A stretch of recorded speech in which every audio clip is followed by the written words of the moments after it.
सब मित्रों को नमस्कार, सत श्री अकाल, आदाब।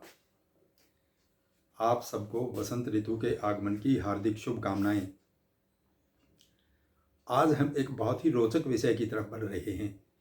विषय थोड़ा सा लंबा है और थोड़ा सा कॉम्प्लिकेटेड है, लेकिन आप देखेंगे कि आपको इसमें हर जगह पे सुनने में आनंद आ रहा है।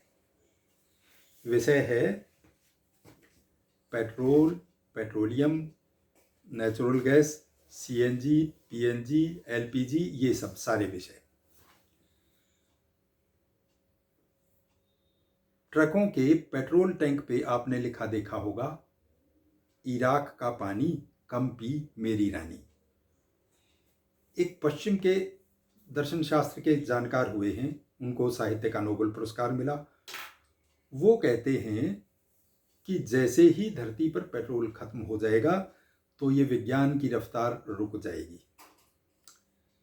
ये इस विषय पर तो खैर थोड़ा सा बाद में आएंगे, लेकिन पहले जो ट्रक पे लिखा रहता है वो देखेंगे।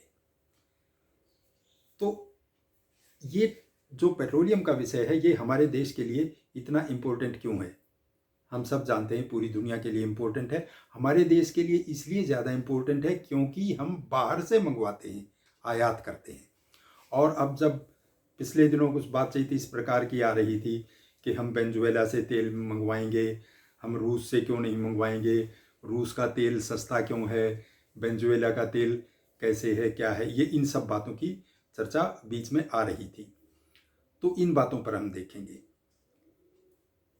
सबसे पहले तो ये समझ लेना जरूरी है कि पेट्रोल के एक्सपोर्ट के, हम पेट्रोल के इम्पोर्टेंट आयात करने वाले देश हैं, पेट्रोल के एक्सपोर्ट करने वाले देश हैं। उनका एक ऑर्गेनाइजेशन है, ओपेक कहते हैं उसको। वो है organisation of petroleum exporting countries. उसमें 13 देश हैं। उन 13 देश में रूस नहीं है, अमेरिका नहीं है, उनमें भारत भी नहीं है।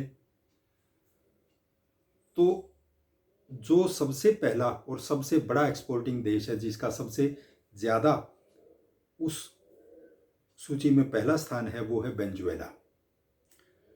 उसके बाद सऊदी अरब का, और फिर ईरान, और इस तरह से एक सूची है, 13 देश हैं। तो सबसे पहले तो यही कि उसमें रूस क्यों नहीं है, उसमें अमेरिका क्यों नहीं है। रूस और अमेरिका इसलिए नहीं है कि ये अपनी अलग से नीति बना सकते हैं। इनको एक ऑर्गेनाइजेशन, एक संगठन, एक एसोसिएशन बनाने की ज़रूरत नहीं है। ये शक्तिशाली देश हैं। इनके पास निर्यात करने के लिए पेट्रोल के साथ साथ और बहुत सी चीज़ें हैं।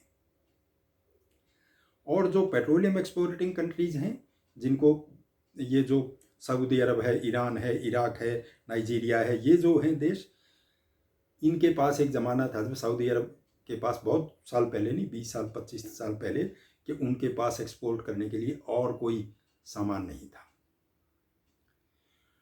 पेट्रोल के बारे में ये कहा जाता है कि पेट्रोल कम हो गया है, ख़त्म हो गया है, ख़त्म हो जाएगा, ऐसा। लेकिन असल में क्या था कि एक ज़माना चल रहा था, ये 1960 में ओपेक बना है, 1960 के आसपास एक टाइम चल रहा था, ऐसा टाइम चल रहा था कि दुनिया में पेट्रोल की बाढ़ आई हुई थी। बहुत सस्ता होता जा रहा था, उत्पादन बढ़ता जा रहा था, कंपनियां नए भंडार खोज रही थी। कंपनियां माने महाकंपनियां, उनको 7 सिस्टर्स कहा जाता है। 7 सिस्टर्स वो अमेरिका की कंपनियां हैं, उनमें ब्रिटिश पेट्रोलियम है और इस तरह की कंपनियां हैं। उनकी चर्चा बाद में अलग से करेंगे। तो वो कंपनियां पेट्रोल खोज कर रही थी और ला रही थी मार्केट में, और पेट्रोल सस्ता होता जा रहा था। एकदम अचानक ऐसा हुआ कि इन्होंने फिर पेट्रोल में एक बार 1959 में उसकी कमी की, उसके दामों में। तो ये जो पेट्रोलियम एक्सपोर्टिंग कंट्रीज आजकल एक ऑर्गेनाइजेशन बनाए हुए हैं, इनके साथ क्या होता है कि जैसे ही ये अपना एक बजट बनाते हैं कि हमारे पास पैसे आएंगे, पेट्रोल एक्सपोर्ट करेंगे, फिर उनसे हम सड़क बनाएंगे, अपनी इंफ्रास्ट्रक्चर खड़ी करेंगे, हम अपने कर्मचारियों को सैलरी देंगे, जो भी अपनी हेल्थ सर्विसेज सुधारेंगे, कुछ भी करेंगे, स्कूल शिक्षा बनाएंगे, तो ये सारी चीज़ें वो सोच रहे होते हैं। और जब कोई दाम आधे घट जाएं, चौथाई घट जाएं, 20% घट जाएं, तो फिर वो उनका बजट क्या होगा। तो इस बात पर आकर उन्होंने एक organisation of petroleum exporting countries बनाया, 1960 में बना। इसमें सोवियत संघ नहीं है। बताया कि सोवियत संघ को किसी अपने बचाव के लिए, अपनी उद्योग नीतियों के उसके लिए किसी चीज़ की ज़रूरत नहीं है। सोवियत संघ आज रूस रह गया है, और इसी तरह अमेरिका को भी कुछ नहीं है, ज़रूरत नहीं है, ये लोग उसमें शामिल नहीं हुए। तो अब सवाल ये है कि क्या ये रूस हमारे को क्यों सस्ता पेट्रोल देने के लिए राजी हो गया, और क्यों दूसरे देश सस्ता पेट्रोल देने के लिए राजी नहीं होते। तो उनकी ओपेक की कुछ कंडीशंस हैं कि कोई भी जो निर्धारित रेट है उससे नीचे नहीं जाएगा, उससे नीचे जाके अपना फालतू का पेट्रोल बेच के और पैसे कमा के अपने तिजोरी भरने के काम में नहीं आएगा। लेकिन रूस पे ये चीज़ लागू नहीं होती, रूस क्योंकि ओपेक में नहीं है, इसलिए रूस अपनी अलग से नीति बना सकता है और हमें दे सकता है। ये तो रही। अब एक और चीज़ कि क्या हम दुनिया के सबसे बड़े आयातक हैं। हम दुनिया के सबसे बड़े आयातकों में से एक हैं, और चूंकि हम बड़े बड़े आयातक हैं तो इसलिए मार्केट में अब थोड़ी बहुत हमारी एक पूछ होने लगी है, एक चलने लगी है, हम मार्केट को प्रभावित कर सकते हैं। ये वैसी ही बात है कि आप बल्क में सामान लेते हैं, बड़े जनरल उस वाले स्टोर वाले हैं, डिपार्टमेंटल स्टोर वाले, तो आपको सामान सस्ता मिल जाता है, फिर आप 2 के बदले कुछ ऐसे चला सकते हैं। और अगर आप छोटे दुकानदार हैं तो फिर आप उस तरह से, वो आपको कहता है लेना है तो ले लो, इससे नीचे हमारे दाम नहीं जा सकते। तो इस तरह की चीज़ें चलती रहती हैं। आपने एक ऐसा विषय भी, बातें भी सुनी होंगी कि कुछ देश हमारे यहाँ से पेट्रोल ले लेते हैं और हमारे देश से सस्ता बेच रहे हैं, यानी हमारे देश में महंगा पेट्रोल है, हमारे से लेके और बेचने वाले दूसरे देश हैं वो सस्ता करते हैं। तो ये क्या है। पेट्रोलियम में एक विषय है रिफाइनिंग, रिफाइनरी। हम जो बाहर से तेल आयात करते हैं वो कच्चा तेल होता है। कच्चे तेल को यहाँ पर लाके संशोधित किया जाता है, वो काम रिफाइनरीज में होता है। हमारे देश की रिफाइनिंग क्षमता, संशोधन क्षमता, आप जानकर खुशी होगी आपको कि वो हमारी ज़रूरतों से ज़्यादा है। तो हम बाहर से कच्चा तेल मंगवाते हैं, अपने देश में उसको रिफाइन करते हैं और फिर उसको एक्सपोर्ट कर देते हैं, वैल्यू एडिशन करते हैं। कच्चा तेल सस्ते दाम पे मिल जाता है, और जब हम रिफाइन करके बेचते हैं तो हमारे देश में विदेशी मुद्रा आती है, हमारे देश का विदेशी मुद्रा भंडार सुधरता है, उद्योग धंधे रोजगार बढ़िया होते हैं। ये वो सस्ते, लेकिन ये तो सवाल रह गया ना फिर कि भाई वो हमारे से लेके हमारे से सस्ता कैसे दे रहे हैं। तो हमारे देश में पेट्रोल पर केंद्र सरकार और राज्य सरकार, दोनों सरकारें टैक्स लगाती हैं, और वो टैक्स है, अगर 100 रुपये का पेट्रोल है 1 लीटर, तो उसमें 60 रुपये आप समझ लीजिए टैक्स है। इतना ज़्यादा टैक्स वो रिफाइनरी वाले, वो जो रिफाइंड मटेरियल हमारे से लेने वाले हैं, प्रोडक्ट कहते हैं उनको, जो प्रोडक्ट हमारे से लेकर लेते हैं, वो 40 में तो हम उनको नहीं देंगे, लेकिन हम उनको 50 में, 60 में, 70 में दे रहे हैं, तो भी वो हमारे से सस्ता बेच रहे हैं।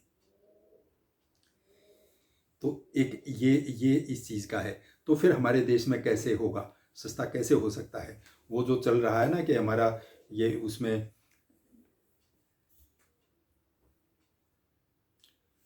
हमारे देश में सस्ता कैसे होगा, तो ये तभी इसमें हो सकता है जब हम इसको उसी सूची में ले आएंगे जिसमें और सामान है।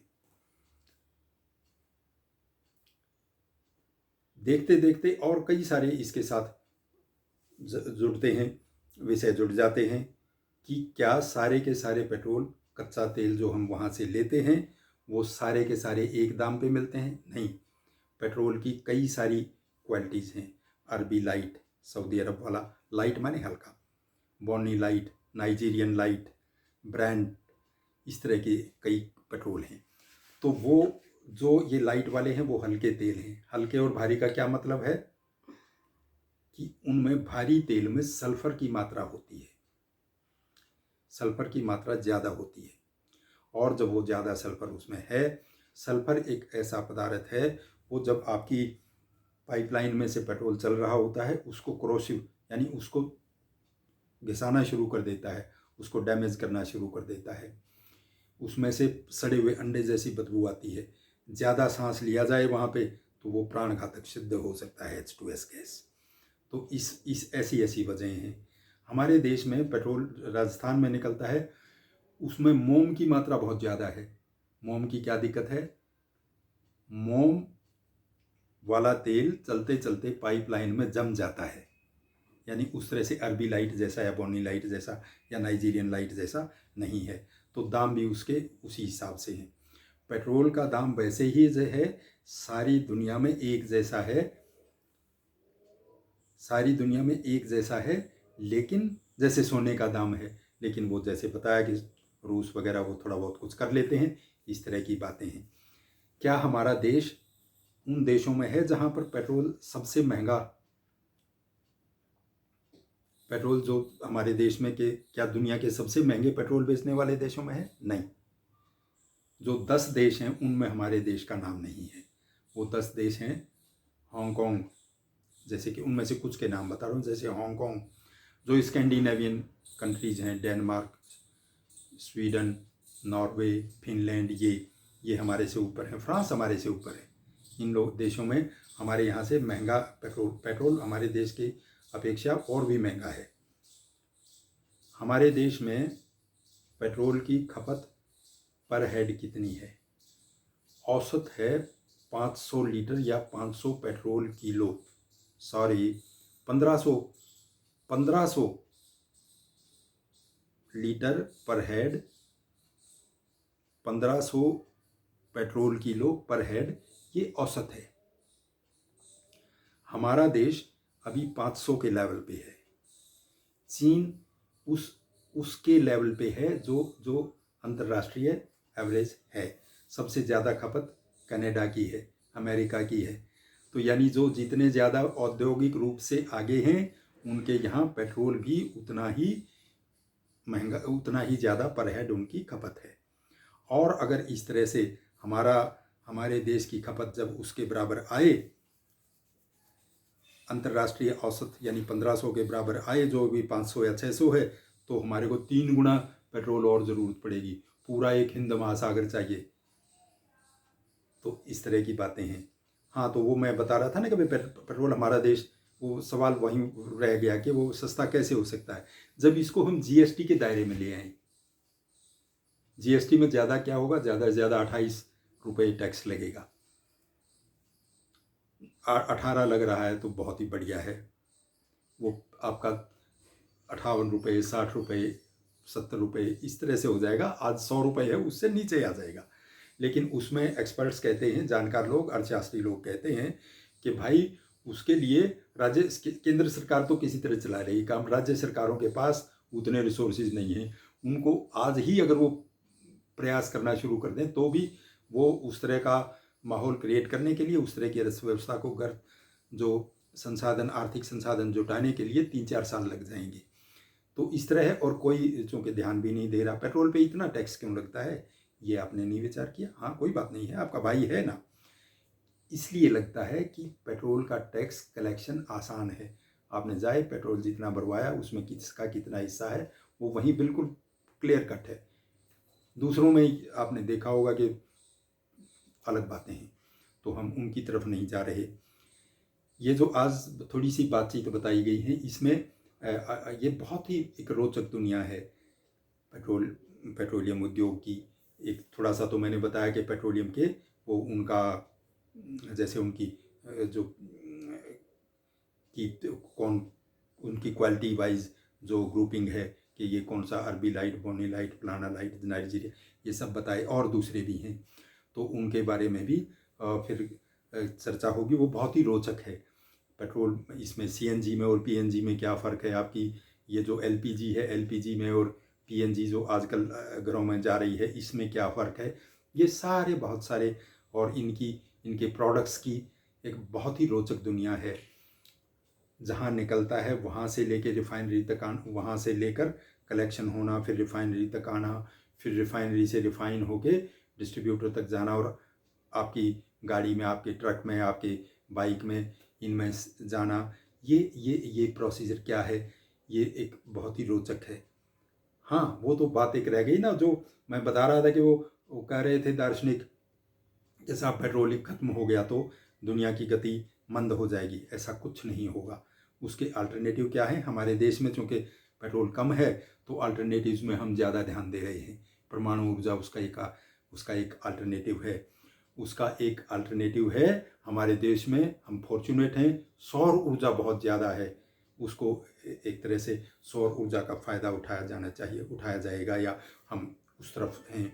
और ये बैटरी वाली गाड़ियाँ, ये उसका अल्टरनेटिव हैं। ये सारी बातें, ये सारी और बहुत सारी और रोचक बातें आपको एक किताब में मिल सकती हैं। वो किताब है चलती रहे ज़िंदगी। चलती रहे ज़िंदगी। ये पेट्रोलियम उद्योग की, पेट्रोलियम जगत की पूर्ण कथा है।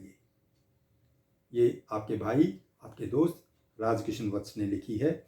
और ये भावना प्रकाशन ये पटपड़गंज का प्रकाशन है, जहाँ बैठकर मैं वीडियो बना रहा हूँ। यहाँ से 8-9 किलोमीटर दूर है। ये भावना प्रकाशन से प्रकाशित हुई है। इसको अगर आप पढ़ना चाहें तो अमेज़ॉन से भी मंगवा सकते हैं। तो पुस्तक की चर्चा फिर किसी दिन बाद में होगी, और इसमें क्या क्या विषय हैं वो बाद में होगा। और पेट्रोलियम के और इंटरेस्टिंग रोचक विषयों पर चर्चा जारी रहेगी। नमस्कार, धन्यवाद। वीडियो आपको कैसा लगा, आप इसको लाइक करें, सब्सक्राइब करें, और अगर आपको पसंद ना आया तो डिसलाइक करें। धन्यवाद।